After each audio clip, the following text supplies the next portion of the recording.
જેવો એ ઘોડી સ્વરૂપે જન્મ આપે છે, તુરંત લક્ષ્મીજી પોતાના મૂળ સ્વરૂપમાં આવી જાય છે. ભગવાન નારાયણ પણ પોતાના મૂળ સ્વરૂપમાં આવી જાય છે અને લક્ષ્મીજી નારાયણની સાથે વૈકુંઠમાં જાય છે.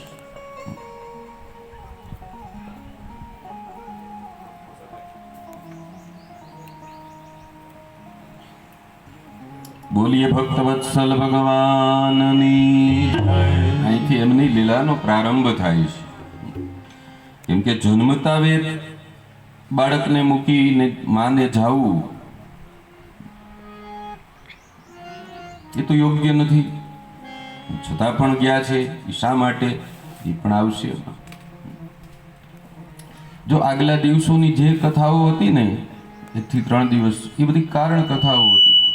કારણ કથાઓ હતી કે આ બધા અવતારો શા માટે ધારણ કરવા પડે છે. અમારે તમને કેવું પડે, કેમ કે શ્રીમદ ભાગવત છે ને એ આપણને સીધે સીધું સમજાય.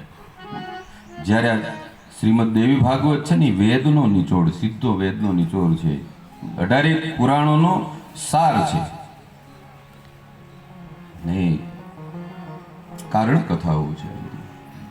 અને જો ધ્યાન રાખીને સમજીએ તો જ મગજમાં બેસે, નકર વાર્તાઓ સમજાશે. કેમ કે જ્ઞાનનો દરિયો છે અને હું મૂળ દેવી ભાગવતની આ કથા કરું છું, એની બહાર નથી નીકળવાનું. નકર તું સમજાવતો જાઓ ખૂબ સરસ રીતે, પણ તો કથા પૂરી ન થાય. તો જ્ઞાન ચક્ષુઓને ખુલ્લા રાખી અને આ કથા સાંભળશો તો સમજાશે કે આમાં શું છે. અને માતા લક્ષ્મીજીની વૈકુંઠમાં ગયાની વાત સાંભળી વેદવ્યાસજીએ આ વાત કરી તો જન્મેજયજીને પ્રશ્ન થાય છે. જન્મેજયજીને પહેલા તો આશ્ચર્ય થયું અને પછી પ્રશ્ન કરે છે કે માતા લક્ષ્મીજી માતૃત્વની ભાવના છોડી માતૃત્વની અવહેલના કરી અને કેવી રીતે પોતાના નવજાત શિશુને છોડીને જઈ શકે, એને એકલો મૂકી અને જઈ શકે? આવો પ્રશ્ન કરે છે જન્મેજયજી. ત્યારે વેદવ્યાસજી છે કહે છે કે જન્મેજયજી,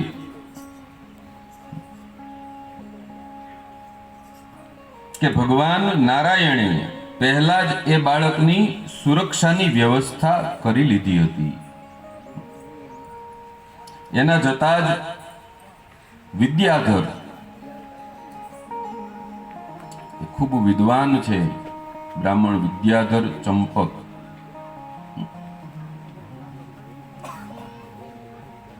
પારંગત વિદ્વાન હતા ચંપક. અને એમના પત્ની મદનાલસા, મદનાલસા એનું નામ છે. એમણે આ અશ્વી પુત્રને જોયો કે આ તો તાજું જન્મેલું બાળક છે.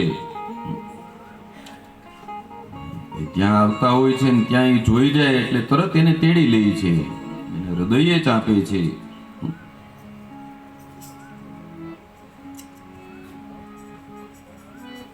અને આ ચંપકને કહે છે કે આ બાળકને આપણે અપનાવી લઈએ, આપણો પુત્ર બનાવી લઈએ. અને ત્યારે એ વિદ્યાધર છે, એ ચંપક છે, એ કહે છે કે નહીં, જ્યાં સુધી આપણે ઇન્દ્રની આજ્ઞા ન લઈએ, ઇન્દ્રની અનુમતિ ન લઈએ, ત્યાં સુધી આ બાળકને આપણે અપનાવી ન શકીએ, આ બાળકને આપણે સ્વીકારી ન શકીએ. એના માટે આપણે ઇન્દ્ર પાસે અનુમતિ લેવા જવું પડશે. અને બંને દંપતી છે એ શિશુને લઈ અને રાજા ઇન્દ્ર પાસે જાય છે. અને રાજા ઇન્દ્રને કહે છે કે આ બાળક અમને યમુનાજી અને તમસા નદીના